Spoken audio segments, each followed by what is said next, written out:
So বন্ধুরা, প্রথমে আমাদের এটা পরোটাটাকে বেলে নেওয়া হলো। তারপরে তাওতে হালকা আঁচে ওটাকে গরম করে নেওয়া হলো। তারপরে হালকা করে আঁচটাকে বাড়িয়ে দিয়ে এটাকে সেঁকে নেওয়া হচ্ছে ভালো মতন। একটা পিস হলো আর একটা পিস হয়ে গেল।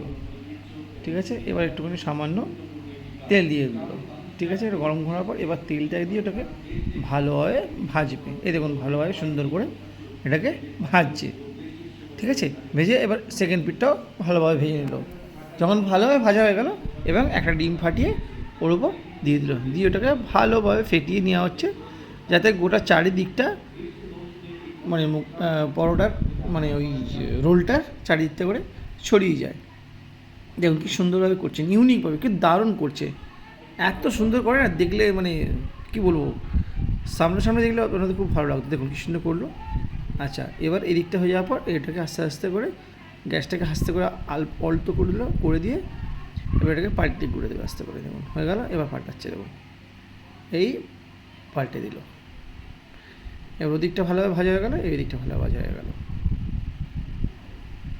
ঠিক আছে, এবার আস্তে করে ওটাকে চেপে চেপে ভেজে নিচ্ছে, যাতে ভেতরটা ভালো মতন ভাজা হয়ে যায়। ব্যাস হয়ে গেল, ভাজা হয়ে গেলো। গ্যাসটাকে এবার জোরে দিয়ে দিল, দিয়ে ভালো মতন করে নিয়ে এবার গ্যাসটাকে আস্তে করে অফ করে দিয়ে হয়ে গেল। এবার এটা তুলে নেবে, এই তুলে নিল। নিয়ে এবার এটা গার্নিশ করবেন, মানে চিকেন সব দেবে। চিকেন দিয়ে দিচ্ছে, হ্যাঁ, এই চিকেন দিয়ে দিল।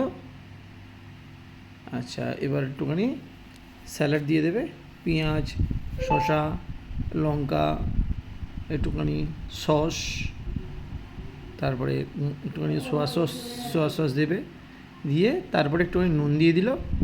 ব্যাস, দ্যাটস ইট আমাদের। হ্যাঁ, সামনে একটুখানি লেবু দিতে হবে, লেবু দিলেই আমাদের এটা হয়ে গেল। এবার এটা সামনেটা রোল করে রোলের পাতায় ভালোভাবে মুড়ে দেবে।